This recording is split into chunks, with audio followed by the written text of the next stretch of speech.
people say, "Oh man, you know, you play great drums." I say, "Bruh, this city is full of great drummers. This is a drum city. This city's known for being a drum place. Right. You know, besides Louis Armstrong and some, and you know, Wynton Marsalis. I mean, this is a drum town, man. You know, I mean, famous drummers came from here, and a lot of what drummers did to change music in the 40s and the 50s changed the direction of not only jazz but rock and roll. Yeah, absolutely. You know what I'm saying? Which later became funk or whatever you want to call it. You know, but so I'm saying that when my concept of the drum tree is based on New Orleans, and my tree is cool because I think it's a really cool tree, because it seems to me as though younger guys, when I was 13, 14, 15, 16, 20, 25, 30, I was always maintained the element of traditional kind of, I hate to say, trad style approach to playing the drums. What that had to do with traditional, use the word, don't get mad at me, Dixieland music, traditional music. I use that feeling in rock and roll, and I think that as a young drummer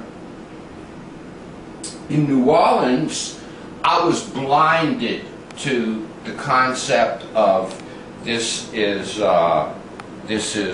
traditional music, this is rock and roll, this is funk, this is jazz, this is bebop, this is avant-garde.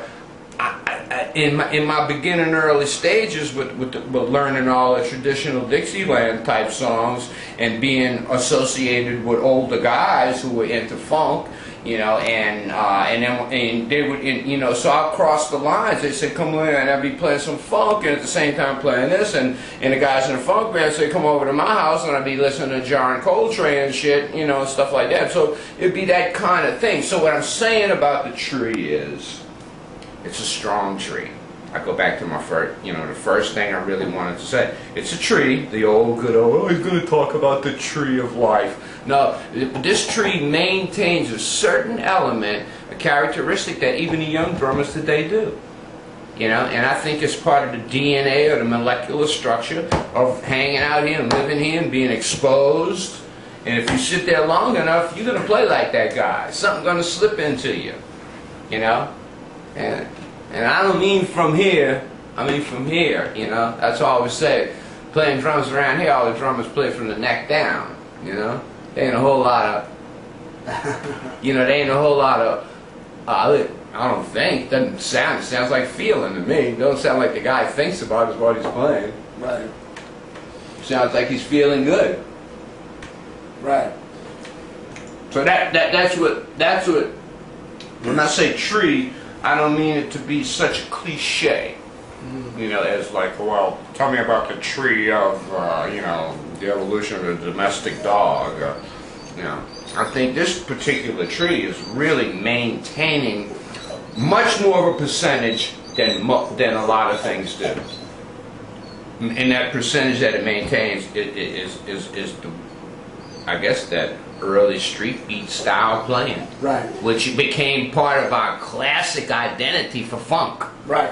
Well, that feel, I think, like you're saying, permeates through all kinds of different types of music. That in-between straight and swung thing that's kept alive in the brass band stuff that we've been having for over 100 years. That feel permeates into funk, rock and roll, definitely New Orleans, trad New Orleans stuff, and New Orleans, what we call New Orleans jazz, which is a hipper word than Dixieland, I guess, right? Yeah. A lot of people call it that now. But that feel, to me, permeates all those different styles. And in different cats have a slightly different interpretation of that. Like, if you listen to Herlin playing a street beat, sometimes his phrasing of those eighth notes is actually even a little bit straighter, and which makes it a little bit more angular and a little bit more funky to me. When you listen to his, and I asked him about that, I was like, well, man, you know, I'm listening to the way you play this, and to me, it's getting real close to straight, you know. But he told me, well, man, you know, I'm internalizing and I'm feeling it swung, you know, coming from the church, you know, and coming from the gospel thing that I grew up with. So I'm feeling it swung. But if you listen to it, bro, his stuff is almost straight, which makes it really funky. Mm-hmm. You know what I'm saying? Mm-hmm. Like if you're listening to a street, his street beat was so boom. It's like it's got that. To me, it's got a little bit more punch. Like, you know what I'm saying? It's like when you put a little bit more swing on it, it makes it a little bit lopier and not as, you know, and not as angular and intense. I think edgy. Yes, edgy. that's a sign of time, and I agree with you. Mm-hmm. And to me, that's the big difference between, say, like the Olympia Brass Band and the Soul Rebels. Right. Exactly. You know, these guys, you know, when they say we're going to play barbecue strut, they don't say, you know, they say it's a strut. It's a strut. You don't be running when you're strutting. Right. Talk to Ernie Elliott about that. You know, he said no, it's a strut. You know, you got to be able, like you're walking to it, like you're walking slow into it. You strutting to it.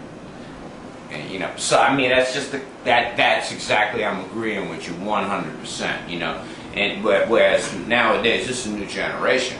But thank God they still play like trad style music, but it has the edge on it. It has the straightness on it. You know, it has that.